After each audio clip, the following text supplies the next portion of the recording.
as we evolve and change, there comes the question of what should we hold on to of our past self and what do we let go of?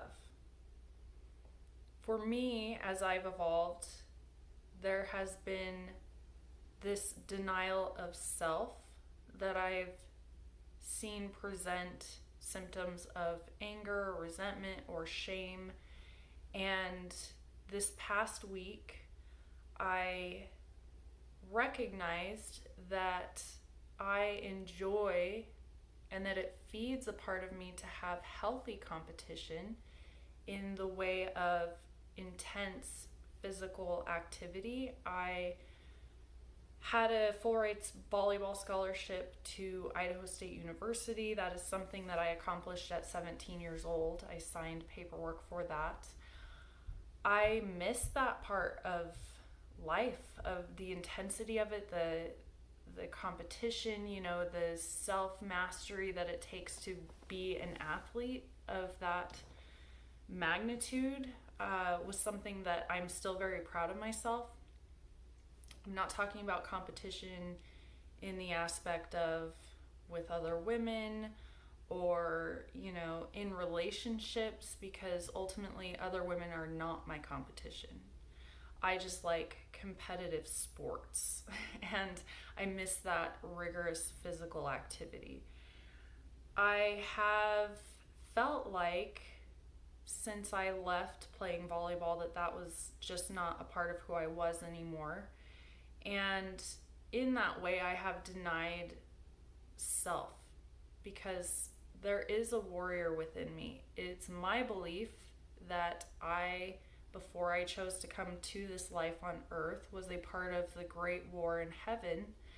And I have gifts that allow me to be able to see dark entities. I've seen angels. I've even seen spirits of people who have passed, who are deceased. And I've received messages through dreams.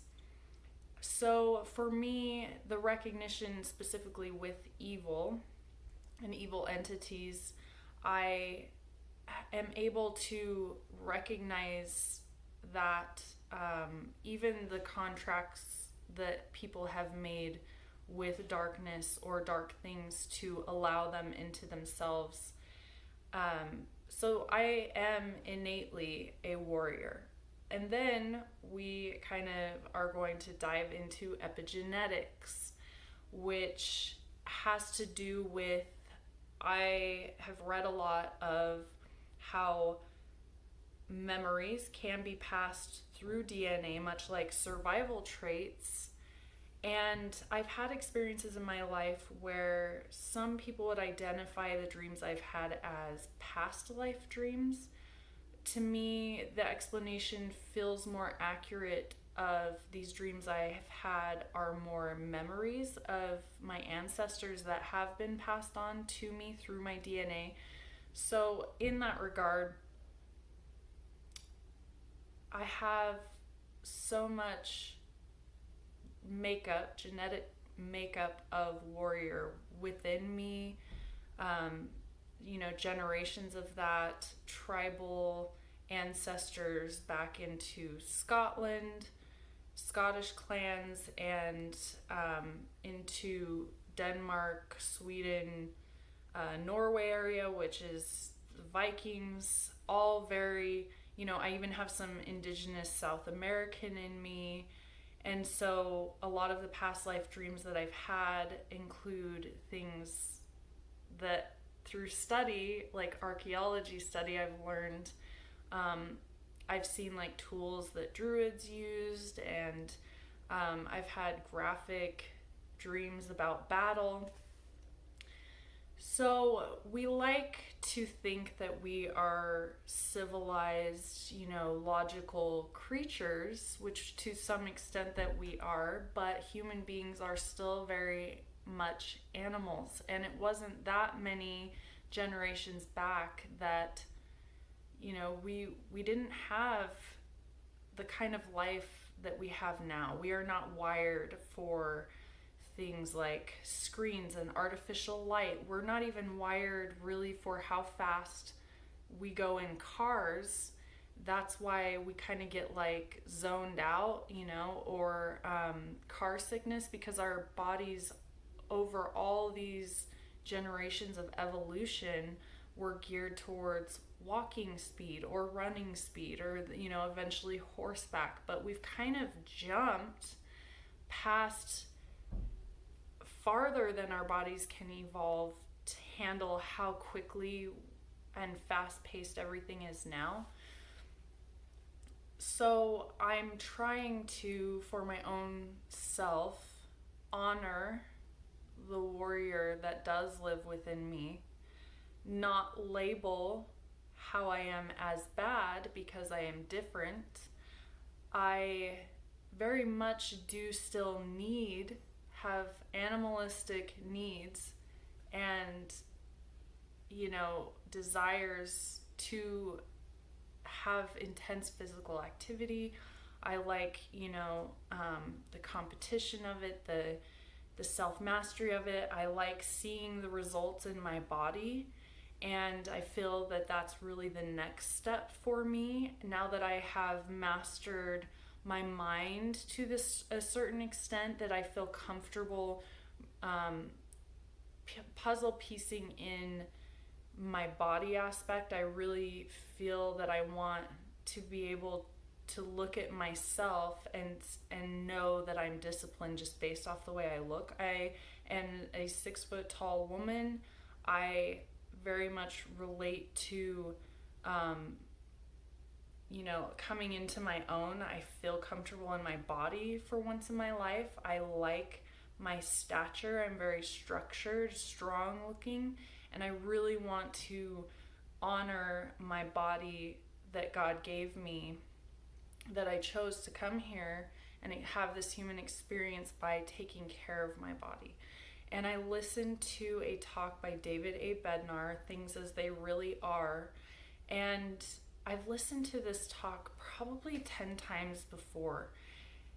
But there's something about shifting your mindset and becoming more self-aware, less attached to your ego, that you start hearing things differently, even if you've heard them before. And so I listened to this talk and I was hearing things that I had not heard before.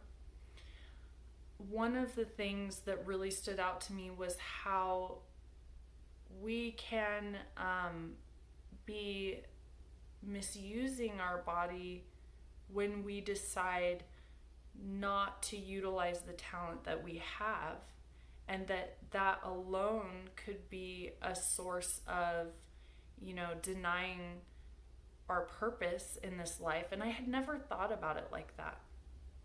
Like our natural God-given talents that we have, the things that are just something that flow for us naturally, how by suppressing that we could actually be not fulfilling our fullest potential. So for me, with my body that I was given, my mind, my warrior ethos that I have, and the way that I want to see myself in my body, that's me minimizing. That has been a denial of self and minimization of something that I am naturally good at. Along with that, I have an amazing singing voice, and singing is not something that I do very often. I was in the Boise Opera Children's Choir. I sang opera growing up, and my voice has changed. I was a high soprano, now I'm a low alto, but I don't ever get many opportunities to sing. I did sing in a community choir with my son, but I need to really lean into that. I need to stop denying certain parts of myself that are me, that are natural abilities that I have. And so I'm going to stop minimizing myself and my body and my gifts, because my gifts and my body are really how I can enhance this experience that I came here to have. It's how I can give honor back to God and to my ancestors and to future generations. It's how I can touch people's lives, and I'm focusing in on that. I want to leave with something fun. Always serious topics here. My friend, speaking of remembering who you are, sent me a reel of a woman who did this traditional ancient type Viking makeup, and my friend was like, will you please do this, do something like this? So I've been trying out color, and I'm wearing pink today. I have always, like, past Lindsey, have gone like all black everything, really hard looks, and I've kind of been softening and playing with color in my wardrobe and my accessories and trying new things, and I've actually found that white is a very powerful color, which I was surprised at. I feel very powerful in white, maybe even equally if not more so than I ever did in black. But tomorrow I am photographing boho lux sessions, and I am going to oblige my friend and put together a fun reel of me embracing the warrior in me, the warrior Viking, that Scottish Highlander vibe with just like straight, hard, black, you know. I'm just gonna be like ancient priestess tomorrow, and hopefully have some fun with it. So keep a lookout for that. And I hope that you all have a wonderful weekend. It's beautiful outside. I know it's super hot, but sun is wonderful. And I will talk at you next time. Have a beautiful day.